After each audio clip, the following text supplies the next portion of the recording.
금주에 EBS라는 그 텔레비에서 이제 부모 클래스라는 프로그램에서 김미경이라는 분이 강의를 했습니다.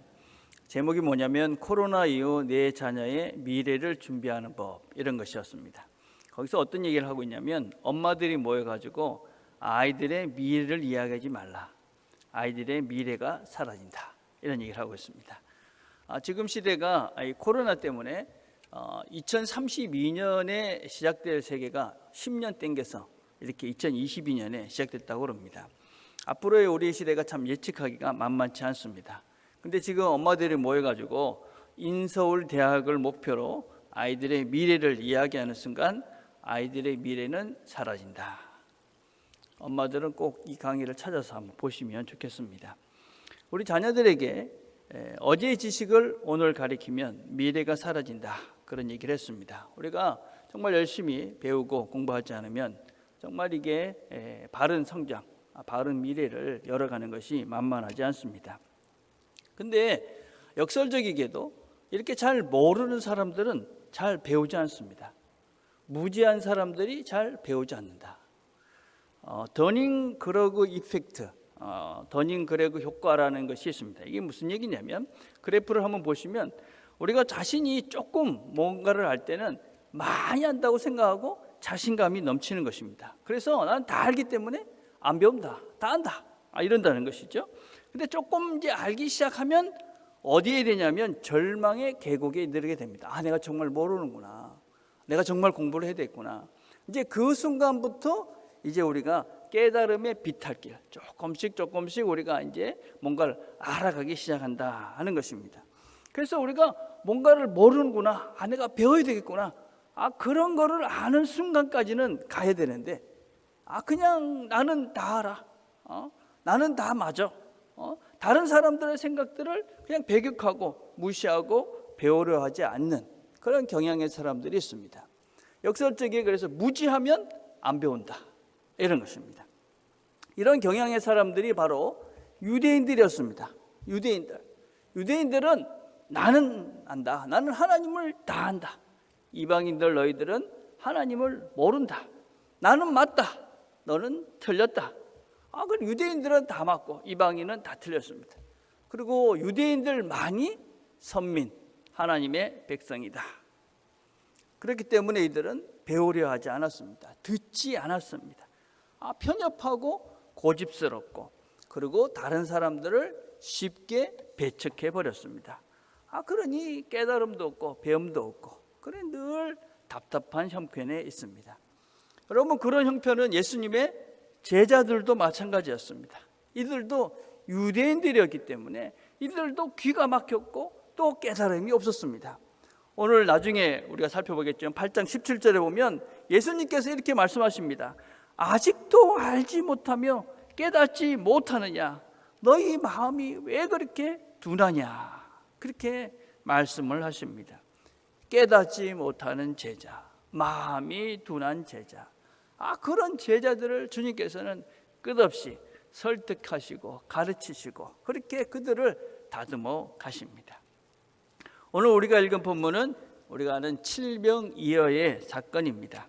우리가 이제 오병이어라는 말은 참 많이 쓰고 사용을 하는데 이 칠병이어는 그렇게 큰 관심이 없어 보입니다. 그러나 이 두 사건은 사실은 한 짝이 되어서 아주 중요한 사실을 우리에게 보여줍니다. 8장 1절에 이렇게 시작을 하지요. 그 무렵에 또 큰 무리가 있어 먹을 것이 없는지라. 왜 또 다시라는 말을 굳이 반복을 하고 있을까? 이 다시 이 큰 무리가 왜 먹을 것이 없는 그 상황이 되었는가 하는 것입니다. 오병이어와 같이 큰 무리가 있었는데 다시 먹을 것이 없는 그런 상황이 되었다, 이렇게 이야기를 하고 있는 것이지요. 그래서 이 두 사건은 아주 다른 것 같지만 또 아주 같은 면을 가지고 있다 하는 것을 우리가 알 수가 있습니다. 자, 이 두 사건이 무엇이 그렇게 다를까요? 먼저 이 두 사건은 오병이어와 이 칠병이어의 사건을 보시면 일어난 장소가 다릅니다. 지도를 이렇게 보시면은 이 하나는 이 유대인 지역, 저쪽 위에 이제 오병이어라고 되어 있는 그쪽에 있죠. 또 하나는 이 밑에 칠병이어, 거기는 이 데가볼리라는 이방인 지역입니다. 그래서 이 강을 사이에 두고 강 저쪽 편에서 있었던 일이고 강 이쪽 편에 있었던 일들이 바로 이 오병이어와 칠병이어의 차이입니다. 그런데 그 지역이 달랐다 하는 것은 무엇이냐면 거기에 살고 있었던 사람들이 달라졌다 하는 것입니다. 그래서 등장하는 이 모든 숫자가 좀 다릅니다. 그죠? 예, 오병이어 거기에는 이제 5,000명, 또 12강주리 이런 숫자가 등장하고 칠병이어에서는 7, 4,000, 7 이런 7광주리 이런 숫자가 등장을 합니다. 5, 12 이런 숫자는 유대인들의 숫자입니다. 5 그러면 유대인들은 항상 오경 하나님 말씀 이렇게 생각했죠. 12이라 그러면 12부족을 이들은 생각을 한 것입니다. 또 그럼 7은 무엇이냐? 7은 이방인의 숫자입니다. 그래서 7부족을 상징하는 숫자입니다. 또 4라는 것은 온 사방, 그래서 모든 것들을 포함하는 이방인 땅까지 포함하는 숫자를 이야기합니다. 그래서 이 4, 또 7, 또 이렇게 5, 12 이런 숫자들을 통해서 이 사건은 각각 유대 땅에서 그리고 유대인들을 위한 그런 사건, 이거는 이방 땅에서 이방인을 위한 사건이다 하는 것을 우리에게 가르쳐주고 있습니다. 그래서 각각 대상이 다른 것이죠. 유대인 땅에서 이런 일이 있었던 것이고 이건 이방인 땅에서 이런 일이 있었다. 이방인을 위해서 있었다. 저건 유대인을 위해서 있었던 일이다 라는 것을 보여주고 있는 것입니다. 우리가 또 이 두 이야기를 보면서 큰 차이를 볼 수 있는 것이 있는데 제자들의 태도의 차이입니다. 여러분 오병이어의 사건을 보면 때가 저물어 가매 제자들이 예수께 나와 여쭈오되 이것은 빈들이요 날도 저물어 가니. 그러니까 저녁 때가 되니까 제자들이 여기 사람들이 이렇게 많이 있는데 이들이 지금 배가 고프지 않습니까? 이 사람들을 어떻게 해야 안 되겠습니까? 이렇게 주님을 찾아와서 제자들이 이 사람들의 배고픈 심정을 주님께 말씀합니다. 근데 오늘 본문을 보면 내가 무리를 불쌍히 여기노라. 나와 함께 있은 지 이미 사흘이 지났으나 먹을 것이 없도다. 그 중에는 멀리서 온 사람들도 있느니라. 유대 땅에서는 그 사람들에 대한 걱정을 제자들이 열심히 하는데 이 이방인 땅에서는 이들이 사흘이나 되었는데 이 광야에 있었는데 그들에 대한 염려가 전혀 없었다 하는 것을 볼 수 있습니다. 제자들은 여전히 그들의 관심, 그것은 이방인들은 나하고 별로 관계가 없는 사람들이다, 이런 생각을 가지고 그들을 바라보고 있었다 하는 것입니다. 자, 그러면 이 두 사건의 또 공통점은 무엇일까요? 똑같은 것이 무엇이냐? 8장 2절에 보니까 내가 무리를 불쌍히 여기노라. 6장 34절에서도 이 오병이어의 사건도 똑같이 이야기합니다. 목자 없는 양 같은 물리나여 불쌍히 여기노라. 이 불쌍히 여긴다라는 말을 스프랑키 니조마이라는 긴 헬라 말인데 양쪽 다 똑같은 말을 써서 주님이 이들을 바라보는 마음이 똑같았다 하는 것을 의도적으로 우리에게 보여주고 있습니다. 먹을 것이 없어서 힘들어하는 이방인들, 그들을 보면서 주님은 불쌍히 여기는 것이죠. 참 힘들겠구나. 또 갈 길을 몰라서 방황하고 있는 그 유대인들, 그들을 보면서도 이들이 방황하니 힘들겠구나, 그렇게 불쌍한 마음을 주님께서 가지고 계셨다 하는 것입니다. 자, 두 번째 공통점은 또 무엇이냐면 작은 것들이 드려졌다는 것입니다. 이 사람도 여기도 저기도 그들에게 뭔가 큰 것이 있었지 않았습니다. 오병이어에서는 어땠습니까? 5개의 떡, 2개의 물고기로 5,000명을 먹였죠. 이쪽에는 7개의 떡과 2개의 물고기로 4,000명을 먹였습니다. 작은 것들이 하나님께 드려졌는데 거기서부터 큰 풍성한 그런 은혜들을 누리는 시점이 되었다. 그래서 그 작은 것부터 시작된 것이다 라는 것을 두 개 다 강조를 하고 있습니다. 또 마지막에는 이 과정입니다. 예수님께서 제자들에게 무엇이 있느냐? 떡이 있습니다. 가져오라. 그래서 주님께서 그것을 받아서 그리고 어떻게 합니까?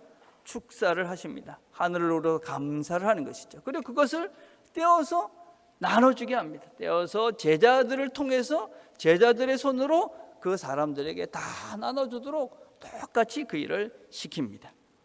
그래서 제자들이 그걸 받아서 유대인들에게도 나눠줬고 또 이 이방인들에게도 그 제자들이 그 떡을 다 나눠준 것입니다. 자, 주님께서는 이 이야기를 통해서 제자들에게 무슨 말씀을 하고 계시는 걸까요? 우리는 이 말씀을 통해서 무슨 교훈을, 무슨 하나님 말씀을 깨달아야 할 것이요. 무엇보다도 하나님은 유대인이나 이방인이나 다 차별이 없이 다 그 모두를 다 사랑하시고 그들을 다 풍성하게 먹이시는 분이다 하는 것을 우리에게 보여줍니다. 하나님은 누구나 모두를 다 풍성하게 먹이시는 분이다. 어떻게 우리가 이걸 시작해 갈 수 있느냐? 금주에 제가 읽은 책 중에 어떤 것이 있냐면 고려대학에서 만든 다름과 어울림이라는 책입니다. 여러분 나중에 주보를 한번 읽어보십시오. 거기에 민지영 PD라는 분이 미국에서 공부할 때 자기의 경험을 이야기를 하고 있습니다. 이제 미국 가서 공부를 하는데 이제 사람들이 자기 소개를 하는 겁니다. 근데 우리가 이제 뭐 당신 소개를 해보세요. 그러면 뭐 우리는 내 나이가 몇이고 뭐 이름이 뭐고 뭐 어느 동네 삽니다. 뭐 이렇게 이야기를 하는데 거기서 자신을 소개하라고 그러니까 이 사람들은 나는 미얀마에서 온 난민이야. 나는 어릴 때 동생하고 같이 입양이 돼서 미국에 왔어. 어릴 때 엄마가 나를 혼자 키웠는데 지금은 엄마가 남자친구하고 같이 살아. 나는 엄마가 2명이야. 내 남자친구는 대학에 안 다녀. 지금 건설 현장에서 일해. 그러면서 자기가 처한 이 환경을 아무렇지도 않게 이야기를 하는 것입니다. 왜 그걸 이야기할 수 있었을까? 들어주는 사람들이 그냥 듣는 것입니다. 그렇죠? 그리고 그 이야기를 듣고 난 다음에도 그 사람들을 대하는 태도가 바뀌지가 않는 겁니다. 또 어떤 조언을 하지도 않는 것입니다. 그리고 그 사람들이 이런 환경에서 자랐으니까 이럴 것이다. 그런 속단을 하지 않을 거라고 생각을 한 겁니다. 그래서 이 참 좋은 말인 것 같아요. 그래? 있는 사실을 있는 그대로 질량만큼만 받아들인다. 그 사람이 있는 것, 이야기하는 것, 그만큼 받아들이는 것이죠. 여러분 이게 별거 아닌 것 같아도 이게 대단히 중요한 것입니다. 여러분 내가 겪은 그만큼을 이 사람들은 받아준다. 그러면 내가 편안하게 이야기를 할 수 있는 것이지. 우리는 어떤 생각들을 많이 하느냐. 혹시 내가 어릴 때 왕따를 당했다. 그러면은 저 사람이 뭔가 왕따 당할 만한 일을 했을 거야. 그런 염려를 하는 것이죠. 우리 부모님이 이혼을 했어. 그러면 내가 혹시 결핍한 가정에서 자라서 뭔가 문제가 있다고 생각하지 않을까. 이러면서 뭔가 우리가 염려를 하고 근심을 해가지고 마음을 닫는 것이죠. 그렇죠? 괜히 이런 내 형편을 이야기해가지고 이 사람들이 어떻게 오해하면 안 될까. 그리고 내 형편을 이야기하면서 변명하고 설득하고 이해를 시키려 하는 것이죠. 근데 그럴 필요가 없으니까 편안한 것이죠. 그냥 내 자신의 이야기를 편안하게 하는 것입니다. 그냥 내 모습을 그대로 드러내도 괜찮다. 공연히 변명하고 설명하고 이해를 구할 필요가 없다. 내 이야기를 그냥 받아준다. 여러분 우리가 예수님 앞에 어떤 모습으로 나오십니까? 우리가 그냥 우리 모습으로 오는 겁니다. 우리 모습으로. 그렇죠? 우리가 예수님 앞에 나와서 변명할 필요가 없죠. 내가 이랬습니다. 설명할 필요도 없습니다. 과정하거나 또 숨길 필요도 없습니다. 그래서 우리가 주님 앞에 나올 때 편안한 것이죠. 주님이 내 모습 이대로를 그대로 받아주실 것이다. 그냥 내가 이렇게 이런 엉망인 어쩌면 이런 실수를 이런 작은 존재임에도 불구하고 하나님은 나를 그대로 그냥 받아주실 것이다. 그래서 우리가 주님 앞에 나와 내 이야기를 내가 이렇습니다. 이것밖에 안 됩니다. 이런 존재입니다. 그리고 주님 앞에 나오는 것이지. 주님께서 무거운 짐진 자들이 오라고 그럽니다. 여러 편견과 변명과 어떤 여러 가지 이런 것들에서부터 다 벗어나서 그냥 우리가 하나님 앞에 가는 겁니다. 쉬는 것이지. 너희들도 그런 존재가 되라. 너희들도 그런 존재가 되라. 네가 이해할 수 있는, 네가 용납한다고 생각할 수 있는 그런 유대인들만을 용납하고 함께하는 자들이 아니라 네가 도대체 이해가 되지 않을 것 같은 그런 이방인들도 나처럼, 예수님처럼 그런 사람들을 받아들이고 그런 사람들을 함께해라. 어떻습니까, 여러분? 나는 사람들에게 편안한 존재이십니까? 사람들이 나한테, 이런저런 사람들이 와서, 나와 정말 다른 사람들이 와서 나한테 자기 이야기를 편안하게 할 수 있는 사람인가? 또 여러분들은 이렇게 편안하게 다가갈 수 있는 그 사람은 있습니까? 교회는 어떤 곳이냐? 교회는 어떤 누가 와도 그냥 받아주고 용납이 되는 공동체가 교회인 것이지.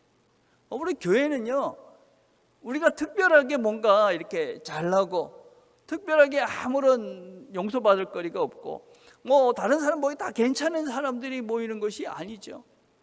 만약에 우리가 그렇게 모여 있다면 우리는 뭔가가 지금 문제가 있는 것이지. 교회는 유대인이나 이방인이나 부자나 가난한 자나 여자나 남자나 종이나 주인이나 흑인이나 백인이나 불교를 믿는 사람이나 이슬람을 믿는 사람이나 심지어는 죄를 짓고 도망을 다니는 사람들조차도 예배당 안에 들어올 수 있는 공간, 여기 가면 내가 받아줄 거야. 그게 교회다. 여러분, 왜 주님께서는 이렇게 우리 보고 모든 사람을 이렇게 다 받아주면서 살라고 그럴까요? 모든 사람은 그렇게 편견 갖지 말고 더불어 살라고, 그런 사람들을 다 사랑하면서 살라고 그러느냐? 하버드 대학에서 75년간 보스턴에서 자란 700명을 가지고 75년 동안 추적 조사를 해서 연구한 결과가 있습니다. 여러분, 75년, 700명, 그 사람들을 75년 동안 계속 이 사람들의 삶을 계속 추적을 해가지고 연구해가지고 발표를 했어요. 거기서 그 발표한 연구의 핵심이 무엇이냐? 사람들의 행복과 건강을 증진시키는 것은 인간관계다. 사람들이 서로 사랑하면서 서로가 행복하게 살면 건강해지고 행복해진다. 일본 아이치 의과대학에서는 이런 실험을 했습니다. 어떤 실험을 했냐면 세로토닌이라는 기분 좋을 때 나오는 호르몬이 있습니다. 이걸 행복 호르몬이라고 그러는데, 이런 호르몬이 언제 나오느냐, 이게 테스트를 해봤어요. 실험을 해보니까 아무리 힘든 상황에 사람들이 있는데 그때 자신이 좋아하는 사람 생각을 하면 이 호르몬이 나오는 거예요.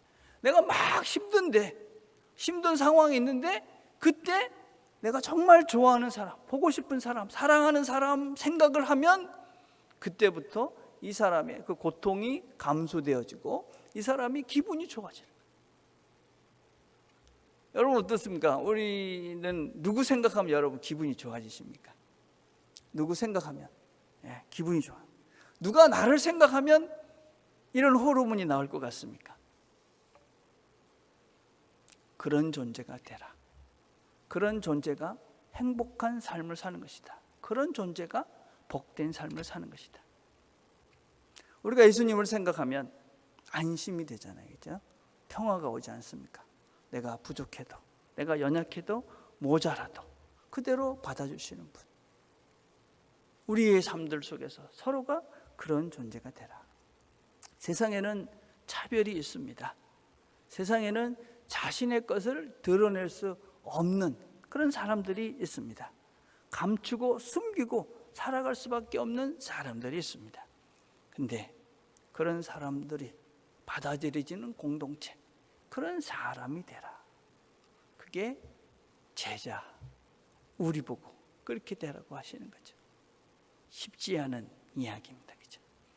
쉽지 않습니다. 어려운 것입니다. 그래서 우리가 배우셔야 됩니다.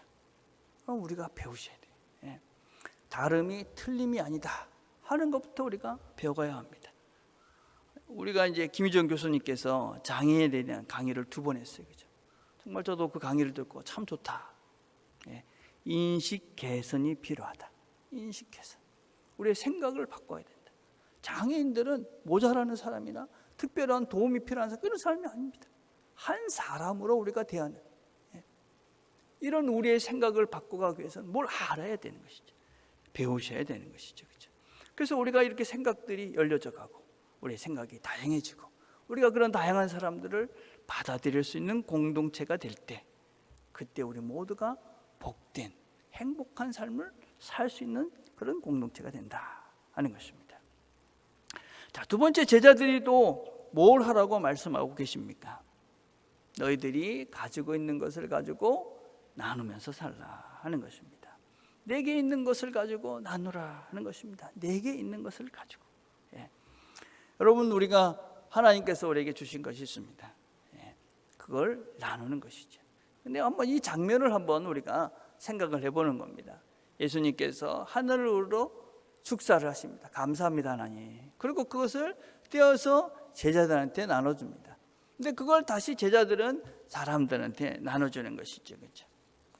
이 장면을 우리가 다시 한번 좀 생각해 보면 이건 다른 측면에서 성찬의 장면이죠. 성찬의 장면. 빵을 나눕니다. 그래서 그 빵을 다시 제자들한테 주고 제자들이 다시 모든 사람과 더불어 나누는 것이죠. 여러분, 우리가 주님의 몸인 빵을 나누는 것은 이 빵을 통해서 우리가 다 하나로 연결되어 있습니다 라는 것을 확인해가는 시간입니다.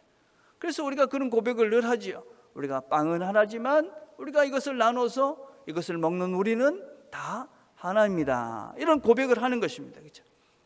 그래서 우리가 이렇게 마음으로만 연결되어 있는 존재가 아니라 빵을 함께 나눔으로써 우리의 물질적인 이 실제를 함께 나눔으로써 우리가 다 연결이 되어 있습니다. 그걸 확인하는 것이 성찬인 것이죠. 그렇죠? 여러분, 우리의 이 나눔이 똑같은 것입니다. 우리의 나눔. 이 나눔이라는 것은 내 것을 가지고 누군가를 이렇게 나눈다는 것은 그냥 물질을 나누는 것이 아니죠. 우리가 서로 연결이 되어 있습니다. 당신과 내가 연결이 되어 있습니다. 그런 실제가 무엇이냐? 우리의 가지고 있는 물질을 통해서 그것을 확인해 가는 것입니다. 그래서 물질은 우리 서로를 연결해 주는 통로이며 실제다라고 할 수 있습니다. 오늘도 우리 장로님께서 이렇게 감사의 마음으로 떡을 나누지 않습니까? 그게 뭐냐? 내 이 감사의 마음이 있는데 이 모든 것들을 여러분과 함께 나눕니다. 그래서 우리가 그 마음으로 함께 연결이 되는 것이죠. 아, 이분들이 감사하는구나. 그래서 우리가 함께 나누는 것입니다. 그렇죠? 네. 또 저분이 힘들구나. 그러면 우리가 또 함께 마음을 모아서 그분의 힘듦을 함께 또 나누는 것이죠. 이게 우리가 지금 물질이라는 것을 함께 나누는 그런 과정이다라고 할 수 있습니다. 주님께서 이렇게 말씀하시는 거죠. 너희에게 있는 것을 가지고 서로 나눔으로 서로 연결되어 있음을 확인하라. 너희들은 다 연결되어 있는 하나다. 주변에 일어나고 있는 일들을 보면 우리가 뭔가 할 수 있는 것이 없어 보입니다. 그렇죠? 금주에 우크라이나에서 이제 전쟁이 일어났어요. 많은 사람들이 다치고 또 죽고 있습니다. 그렇죠? 또 경상도와 강원도에서는 엄청난 산불이 났어요. 수많은 사람들이 집을 잃고 힘들어하고 있습니다. 또 코로나 때문에 많은 사람들이 힘들어하고 있습니다. 내가 할 수 있는 게 뭐가 있을까? 뭘 할 수 있을까? 우리가 무력해지는 것 같습니다. 그런데 하나님께서 우리에게 말씀하시는 것이죠. 너에게 있는 것이 무엇이냐? 그것으로 시작을 해봐라. 그래서 우리가 그 마음을 열고 우리의 가지고 있는 것을 나누기 시작하면 그때 하나님께서 역사하시는 것이죠. 그래서 하나님께서 우리의 그 마음을 통해서 우리의 실제적인 나눔을 통해서 하나님께서 이 세상을 아름답게, 이 세상을 풍성하게 만들어가고 그렇게 풍성한 세상을 누리도록 우리를 이끌어 가시는 것이지요. 혹시 여러분 주변에 내가 감당하기 너무 어려운 문제 앞에서 혹시 손을 놓고 계신 분들 계시지 않습니까? 난 어떻게 할 수가 없어. 할 수 있는 게 없어. 나에게 주어진 것을 보시길 바랍니다. 그리고 작은 시작을, 작은 희생을, 작은 나눔을 시작해 보시길 바랍니다.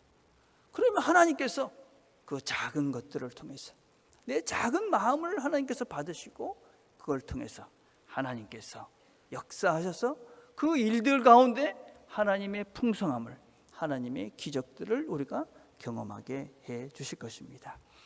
한 주도 우리에게 허락해 주셨습니다. 우리에게 있는 것들을 잘 봅시다. 그래서 이것으로 어떻게 모든 사람들, 나와 연결된 사람들, 이 사람들에게 풍성한 삶을 줄 수 있을까? 희생을 조금 합시다. 우리의 것들을 기꺼이 나눠봅시다.